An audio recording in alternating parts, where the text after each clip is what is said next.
Welcome back to Make It Mental, everybody. So I'm starting the process of doing some measurements and some alterations of my COVID-19 rally car after the wreck. The first thing I want to do is change the track width. Right now it's fairly narrow. It's about the same track width, if not the same exact track width as a WL Toys. So I want to increase it by about 1/4 of an inch on each side, which happens to be about 5 millimeters. So I notice if I put the lower control arm up against this aluminum frame right here, that gives me just about 5 millimeters. So I need to order some different dog bones. Here's one of the bent dog bones that came out of the front. And here's a steel dog bone. The reason why I didn't use the steel ones to begin with is because they're about 2 millimeters shorter for some reason. I don't know why, but one Chinese guy copies the other Chinese guy and they don't copy everything accurately. Alright, so this one here is steel. Right.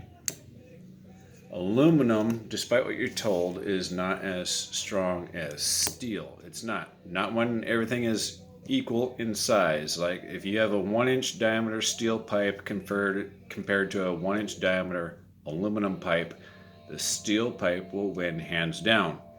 Now the steel is heavier, so to get the same strength of aluminum as you would steel, you have to increase its wall thickness, which ends up probably weighing the same as the steel anyway. So the only thing aluminum is really good for, it's not really good for saving weight.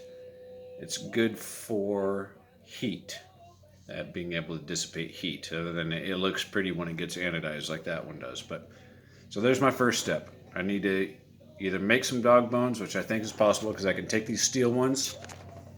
I have some capillary tubing right there. I had ordered for something else a while back. Happens to be 2.9 millimeters inside diameter. Happen to measure this right in this area right here is 2.9 millimeters. I can cut it in half, increase it 5 millimeters, and put this in between, right? And then this thing here will be rock solid. We'll never, ever, ever get a bent drive shaft. I mean, something else on this vehicle will break before we bend another half shaft.